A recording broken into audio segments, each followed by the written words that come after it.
two lines are there which are inclined at an angle of 30 degree. Both are meeting at point A. फिर मुझे क्या बोला गया? A point B is taken on one of them at a distance 1 unit from A. A से 1 unit के distance पर जाना है, चाहे इस लाइन पर चले जाओ चाहे इस लाइन पर चले जाओ। इस तरह के क्वेश्चंस में हम एक अजम्पशन ले रहे हैं। क्या अजम्पशन? मैं ये मान के चल रही हूँ कि ये जो A पॉइंट है ये ओरिजिन है और ये एक्स एक्सिस है, क्योंकि गिवन नहीं है क्वेश्चन में कुछ भी। पॉइंट कुछ भी हो सकता है, लाइंस किसी भी तरफ जा सकती हैं। सो आई एम एज्यूमिंग कि ये जो A पॉइंट है ये ओरिजिन है और जो ये लाइन की बात कर रहे हैं ये एक्स एक्सिस है। क्लियर है? अब मुझे क्या चाहिए? 1 यूनिट जाना है, मैंने A पॉइंट से आगे मूव करना है। अगर मैं इस लाइन पर मूव करूं तो मेरे पास ये जो B पॉइंट आएगा इसके कोऑर्डिनेट मिल जाएंगे 1 0 आराम से। अब चलते हैं, इसके बाद क्या बोला? अब perpendicular is drawn from the point B to the other line. मतलब इस B पॉइंट से इस लाइन पर परपेंडिकुलर ड्रॉ किया। फिर क्या किया? Another perpendicular is drawn from its foot to AB। इसका मतलब अगर मैं ये C पॉइंट ले लूं तो जो यहां से परपेंडिकुलर ड्रॉप किया उसका फुट ऑफ परपेंडिकुलर C है, यहां से वापस परपेंडिकुलर ड्रॉप कर दिया AB पर, and so on. And so on का मतलब मैं ऐसे ही चलती चली गई। इज द क्वेश्चन क्लियर ना?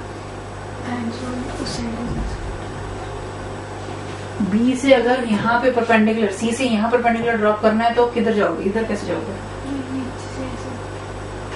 कैसे? बी से अगर मैंने एक बार परपेंडिकुलर ये ड्रॉप कर दिया फिर नीचे आए जा सकते हो, जिधर मर्जी जा सकते हो, इनफाइनाइट हो जाएंगे आपके पास। बेसिकली अब आपको चाहिए क्या? Then the sum of length of all these perpendiculars. मतलब मुझे ये सारी लेंथ का सम चाहिए। बीसी पे ही ड्रॉ की परपेंडिकुलर हमने ना। क्वेश्चन में क्या गिवन है? पहले बी पॉइंट से अनदर लाइन, आपको क्या बोला गया? 2 लाइंस हैं 30 डिग्री पर हैं, ए पर मीट कर रही हैं। बी पॉइंट आप यहाँ पे भी ले सकते थे, यहाँ भी ले सकते थे, किसी पे मर्जी ले लो, वो तुम्हारे ऊपर है। हमने इसको एक्स एक्सिस एज्यूम किया, इसीलिए बी पॉइंट मैंने इस पे लिया ताकि मुझे कोऑर्डिनेट भी मिल जाए उसके। अब बी से दूसरी लाइन पर परपेंडिकुलर डाला तो किस पर डालेंगे? AC पर डालोगे। फिर इसकी फुट से ए बी पर परपेंडिकुलर डालो, फिर इससे वापस इस पर, फिर इधर और लाइकवाइज आप इधर से वापस भी ऐसे भी जा सकते हो। That is up to you. So ऐसे इनफाइनाइट परपेंडिकुलर्स आप ड्रॉ कर सकते हो। मुझे उन सभी की एडिशन चाहिए, ये मेरा काम है। रेशियो निकाल लेंगे उनकी कॉमन रेशियो। किसकी कॉमन रेशियो? परपेंडिकुलर्स कितने कम हो रहे हैं। हाँ, तो इसके लिए आपको क्या करना पड़ेगा? आपको कम से कम 3 लेंथ निकालनी पड़ेगी, क्योंकि 3 लेंथ आ जाएंगी तो आपको एक ट्रेंड मिल जाएगा कि उसमें कैसे चेंज हो रहा है, क्या वेरिएशन है। वो तभी पता चलेगी। कम से कम 3 लेंथ आपको कैलकुलेट करनी पड़ेगी। चलो जब शुरू हो जाओ। ये पहली लेंथ मुझे ये BC चाहिए। बहुत सारी इन्फॉर्मेशन मेरे पास अवेलेबल है, ये पता है, ये पता है, ये मालूम है, बहुत तरीके हैं करने के। क्या लगाना पसंद करेंगे वो देखो। चलो पता है हमें, और एक पॉइंट पता है, बहुत कुछ पता है। Enough information is with you. You can easily calculate BC. थोड़ी सी बुद्धि को कष्ट देना पड़ेगा।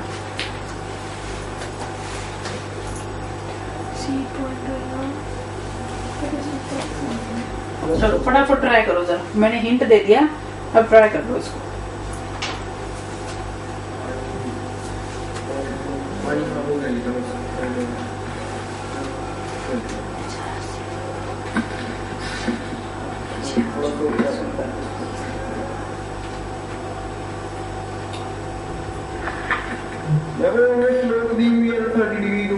बिल्कुल ठीक है। ये एक्स एक्सिस ली तो ये इस लाइन की स्लोप है। Perfectly okay.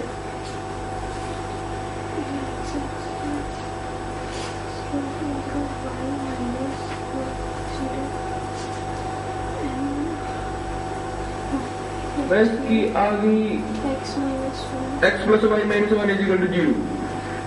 x plus Y minus one is equal to zero की बी सी लाइन की तो नहीं कैसे आ गई? ओरिजिन से पासिंग लाइन में तुम्हारा कांस्टेंट कैसे आ जाता है? मेरी समझ से तो बाहर है। मतलब है कि आपने इक्वेशन ऑफ लाइन पूछ ली मुझे ना, मैंने नहीं पूछी इक्वेशन ऑफ लाइन में। मैंने तो ये लेंथ पूछी है BC, मैंने लाइन की इक्वेशन तो नहीं पूछी। अच्छा ये मैंने आप लोगों को पूछा लेंथ ऑफ BC, क्योंकि मुझे तो लेंथ ऑफ परपेंडिकुलर से मतलब है ना। लेंथ ऑफ परपेंडिकुलर निकाल के दिखा दो मुझे तो बस। हो गया ये तो आपका।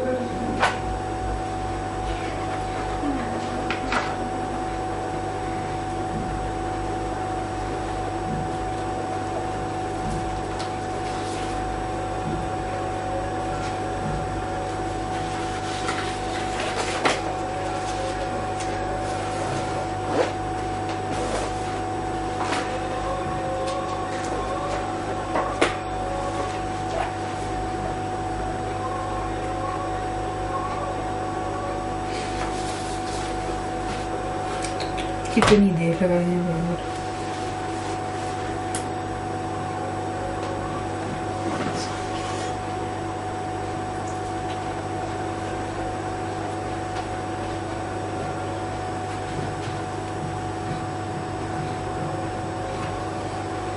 मैं हाफ आ रही है, हाफ और 1/2 आ रही है। मैं 1/2 वो तो सिंपल ही निकल जाएगी। तो मैंने क्या कहा तुम्हें? जैसे sine theta equal to perpendicular हो रहा है।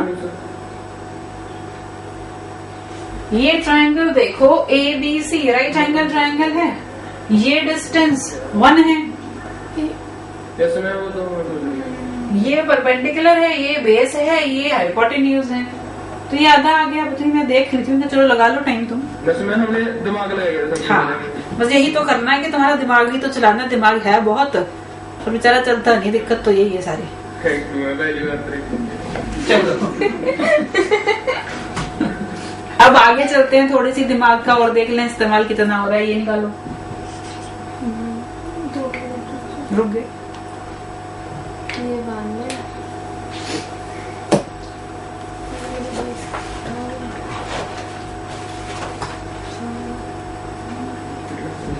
स्ट्रेट लाइन का कोई कॉन्सेप्ट नहीं लगना इसमें, सारी ट्रिग्नोमेट्री लगनी है बस। अब क्या निकालना है पता नहीं लगता। सही हूँ वो निकालनी है वो जो सी और अब मैं इसको नाम दे देती हूँ, ये CD निकालना है तुम्हें। CD। अच्छा ऐसे देखें तो पता चलता है कि वो परपेंडिकुलर था कि बेस था। हो जाती है, एंगल भी पता लग रहा मुझे खुद ही हो जाती है। तो नहीं करना। ये 90 डिग्री ना, परपेंडिकुलर के अपोजिट हाइपोटेन्यूज, ये बेस।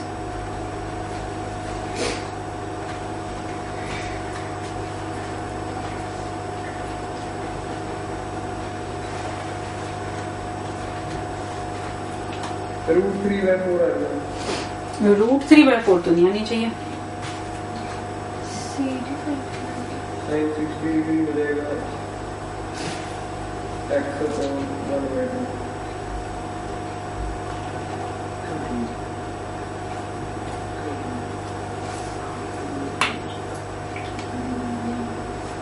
ये है पहले, ये हाफ ठीक निकला है। अब sin 60 हो जाएगा वो हाफ हो गया।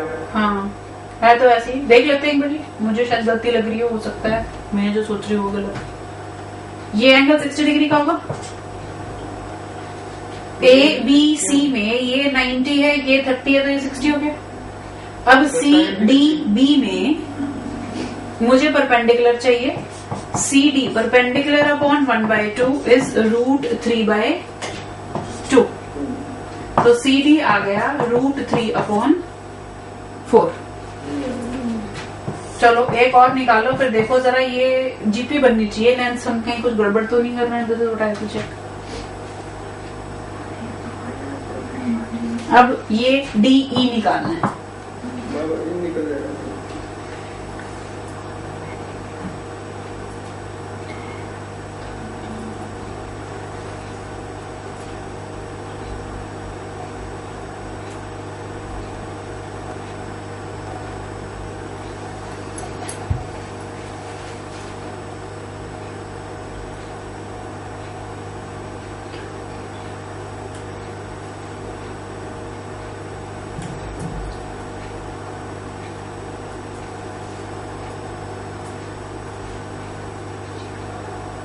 3/8 आ गया।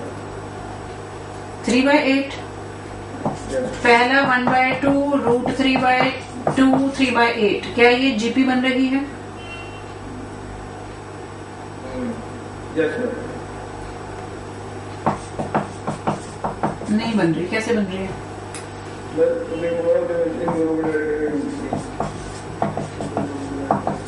नहीं बन रही भाई। हाँ कहीं ना कहीं कुछ गड़बड़ करी है मुझे ये, या तो फर्स्ट में ही गड़बड़ है, कहीं पर कहीं तो प्रॉब्लम है। मुझे पहले ही लग रहा था कि हम कहीं पर कुछ गड़बड़ कर रही हैं। ये 90, ये 60, ये 30, ये लेंथ है 1,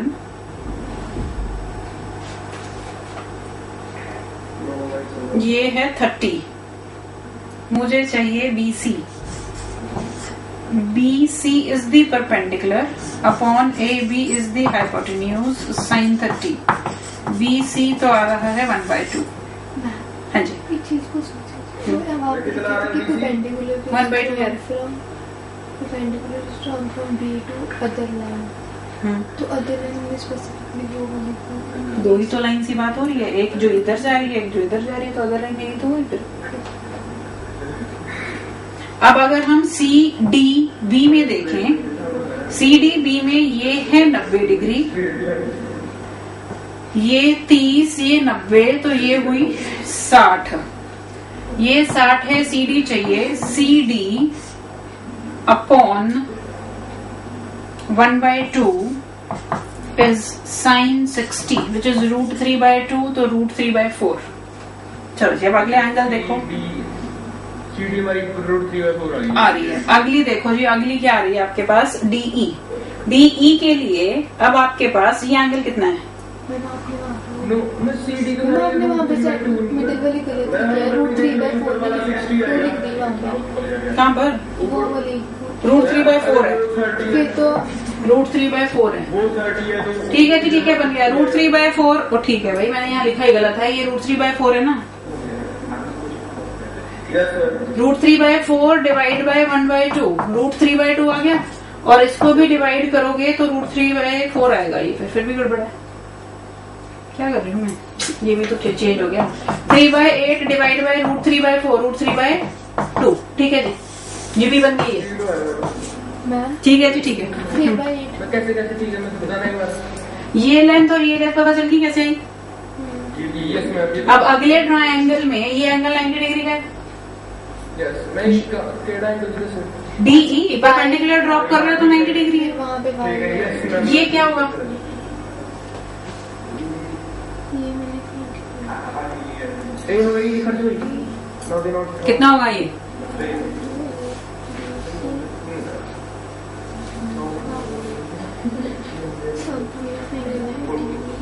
और ये एंगल कितना होगा? भाई ये 30 डिग्री होगा। 30 डिग्री होगा। ये वाला ट्रायंगल देखो कौन सा? DEA। मैं ऊपर से देख लेता है, अगर ये 60 वो 30 वो 60 ये 30। जहां से मर्जी देख लो, वो तुम्हारे अपनी देखने के ऊपर बात है। DEA ट्रायंगल देखें, ये 30, ये 90, ये 60। ये 60 है, ये 90 है, तो ये कितना हो गया? 30। और ये कितना हो गया? 60। वो कैसे पता लगेगा आपको 60 है? ये रहा। एक ट्रायंगल में अगर एक एंगल 90 का हो, दूसरा 30 का हो, तो तीसरा क्या 50 का हो जाएगा? अगर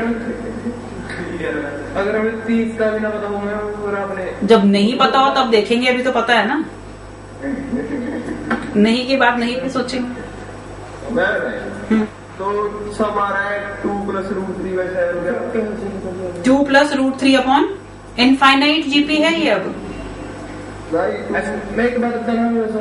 हाँ जी, हमें वो एंगल पता लग गया 60 डिग्री का है या 30 डिग्री का वैसे बना रहा है। फिर आपने DE की लेंथ कैसे निकाली? तुम तो ना ये लेंथ पता है?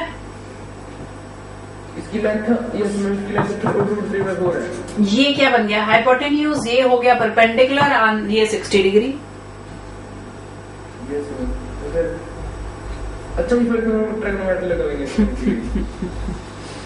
इनफाइनाइट जीपी का सम A upon 1 minus √3/2 1/2 2 minus √3/2 2 plus √3 will be your answer. ये 7 कैसे बन गया सतनाम नीचे? कॉम्प्लेक्स नंबर नहीं है वो तो ठीक।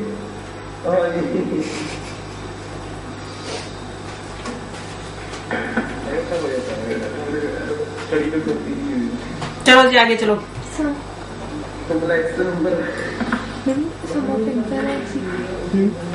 क्योंकि ऐसे कितनी परपेंडिकुलर हो सकते हैं, कोई गिनती तो है नहीं। चलो बच्चों चलो फटाफट बोलो आगे।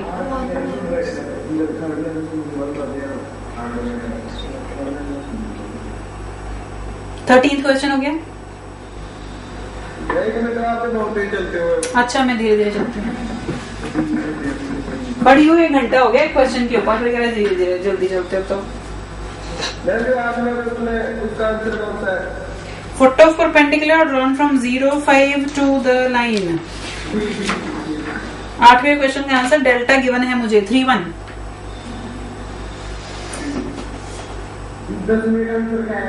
10वें का आंसर शीट में दे नहीं रखी, पता नहीं देखते क्यों नहीं, ये भी मैं काम करके दूं बीटा।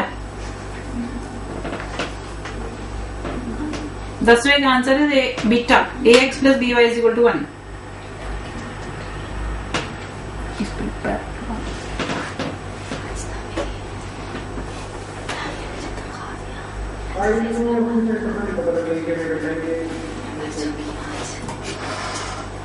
हाँ जी बोलो बेटा। 14th 13th हो गया। 9वें क्वेश्चन के बाद 14वां बताना है, इन बिटवीन हो रखे हैं। तो अपनी क्लास में भी गए कौन सा 13th 14th? 13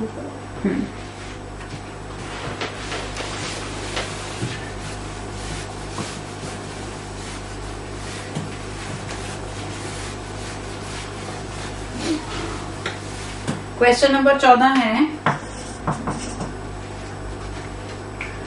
the orthocenter of triangle whose vertices are 0, 0, 3, 0, 0, 0, 3, 0 and 0, 4, इसका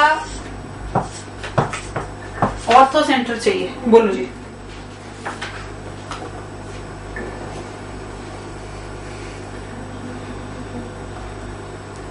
ऑर्थोसेंटर क्या होता है? जहां पर ऑल्टीट्यूड्स मीट करते हैं। अब इस ट्रायंगल में ऑल्टीट्यूड्स कहाँ मीट करेंगे, ऑल्टीट्यूड कैसे निकलेगा, क्या होगा? ऑल्टीट्यूड में राइट एंगल ट्रायंगल है इसका, तो ऑर्थोसेंटर 0, 0 होना चाहिए। बिल्कुल ठीक है, वही होगा। जिस वर्टेक्स पर राइट एंगल ट्रायंगल में 90 डिग्री का एंगल बनता है वो ही वर्टेक्स ऑर्थोसेंटर हो जाता है। तो पहले यही देख रही है, अगर ऑर्थोसेंटर वाला कोई क्वेश्चन। हाँ सबसे पहले यही आंसर, क्योंकि जनरली ऐसा ही होता है, आपको इसी तरह की चीज दी जाती है। पहले यही देखना था। हम अगर हमें ना दिया हो फिर हम क्या कंसेप्ट लगाएंगे? बिल्कुल ठीक है जी। अगर ये ना गिवन हो आपको सिर्फ तीनों स्लोप निकाल के और उनका हाँ, ये एक्चुअली पता क्या है, जब क्लास में बात बताई जाती है ना तब ये रहते हैं बच्चे वो इधर उधर। ऑर्थोसेंटर निकालना है इसका। ऑर्थोसेंटर का कॉन्सेप्ट क्या है तुम्हें पता है जी? Intersection point of altitude. क्या मैं ए से जो ऑल्टीट्यूड यहाँ पर ड्रॉप करूं उसकी इक्वेशन लिख सकती हूँ? है कोई तरीका मेरे पास? इक्वेशन में आप लिख सकते हैं। और यहाँ से जो लिखे उसकी भी इक्वेशन लिख सकते हैं। तीनों का इंटरसेक्शन में 3 की जरूरत ही नहीं होती। आप लोगों ने पढ़ी होगी property, altitudes of a triangle are concurrent. 2 निकाल के इंटरसेक्शन पॉइंट निकाल दो, तीसरे की जरूरत नहीं है, वो उसको जबरदस्ती वहां से पास करना ही पड़ेगा। यस मैम, तो पता लग गया। चलो फिर आगे चलो। 15 हो गया।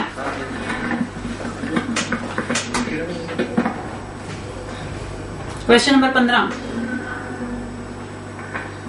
Distance between orthocentre and circumcentre vertices are given to be 0, 0, 0, 2 and 2, 0.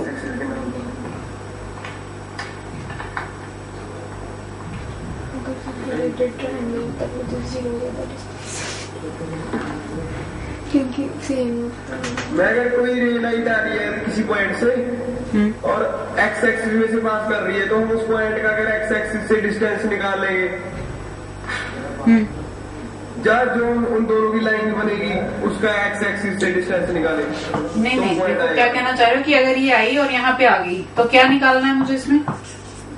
मैं जैसे हमें 2 पॉइंट दे दिए, एक तो पास करके गई है जिसमें से ये वाला पॉइंट हो गया जहाँ से पास करके गई है।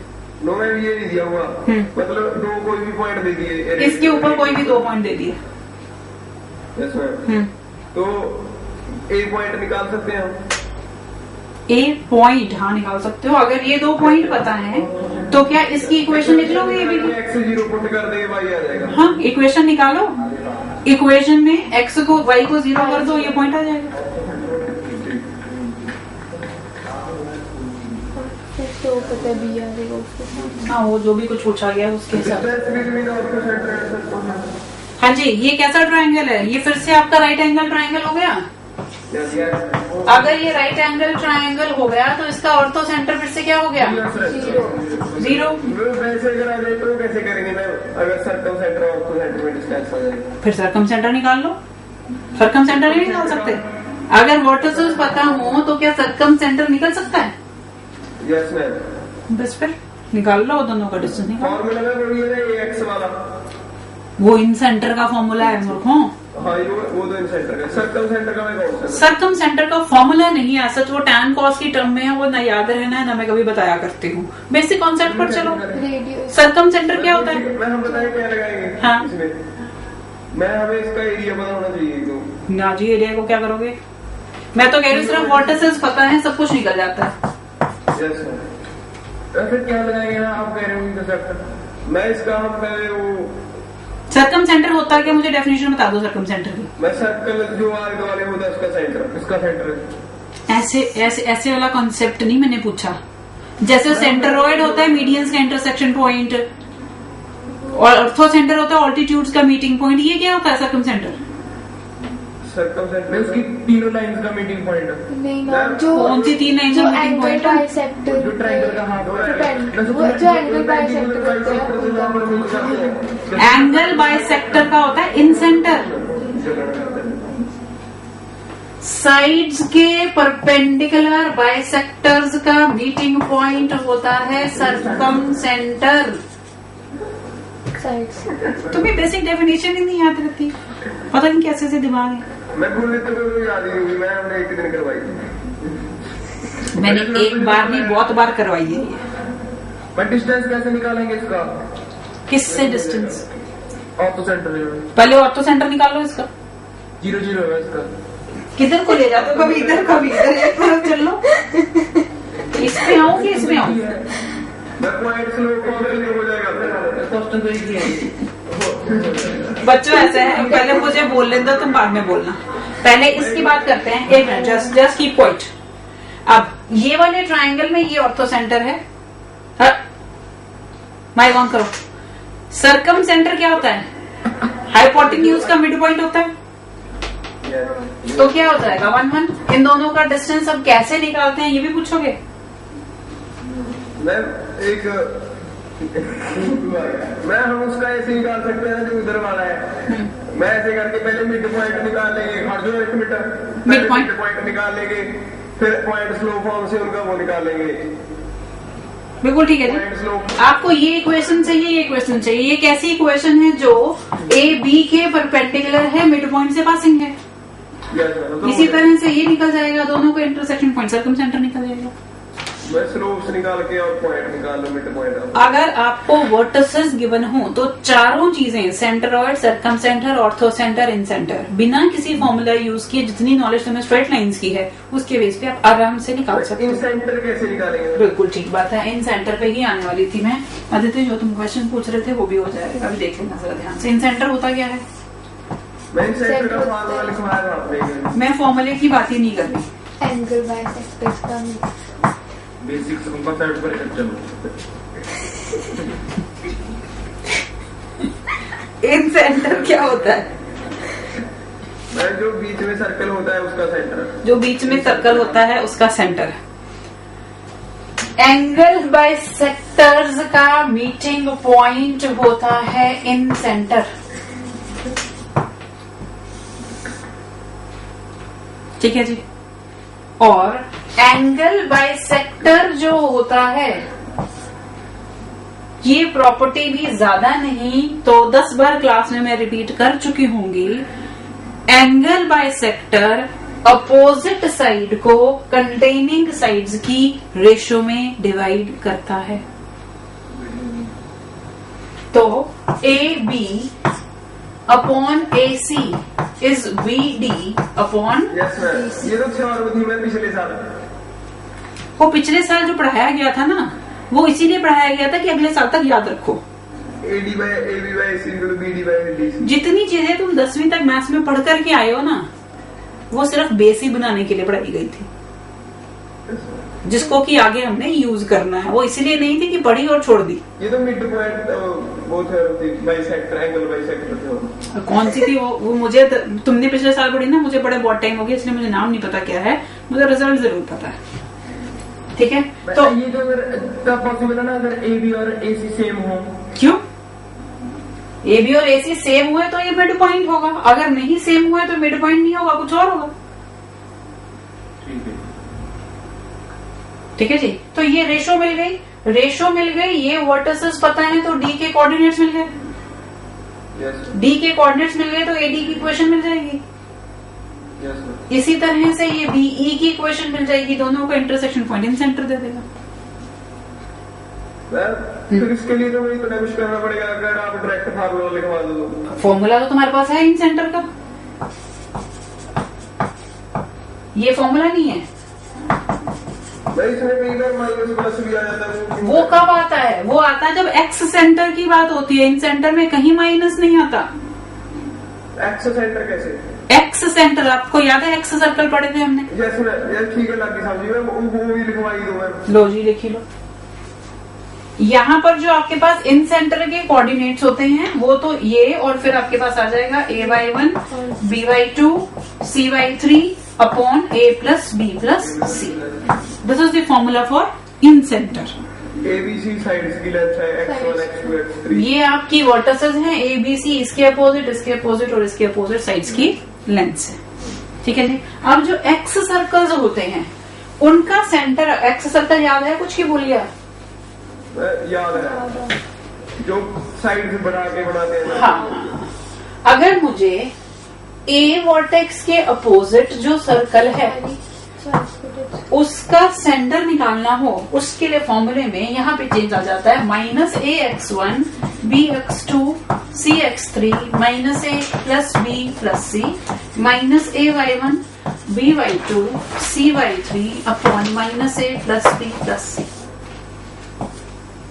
अगर B के अपोजिट निकालोगे तो B वाला नेगेटिव, C के अपोजिट निकालोगे तो C वाला नेगेटिव।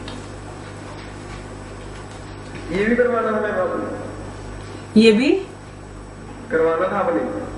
नहीं, ये मुझे याद नहीं था कि मैंने वहां भी नहीं शायद बात हुई, एक सेंटर के बारे में नहीं बात हुई। कर लो, नोट कर लो। पता नहीं, मुझे ऐसे लग रहा है कि शायद मैंने बताया हो, पता नहीं, याद नहीं है मुझे। चलो कर लो नोट कर लो। मैम कर लिए नोट। जैसे राइट एंगल ट्रायंगल के लिए एक तो उसके सर्कमसेंट्रिक की हाइपोटेन्यूज और तो सेंटर जहाँ पे 90 डिग्री बने, और सेंट्रोइड तो तुम्हारे पास वैसे सीधा सा फॉर्मूला x1 + x2 + x3/3 इन सेंटर निकालना पड़ेगा इस फॉर्मूला से निकाल। हाँ, चलो जी आगे चलो। फिर तुम माइक बंद कर देते हो।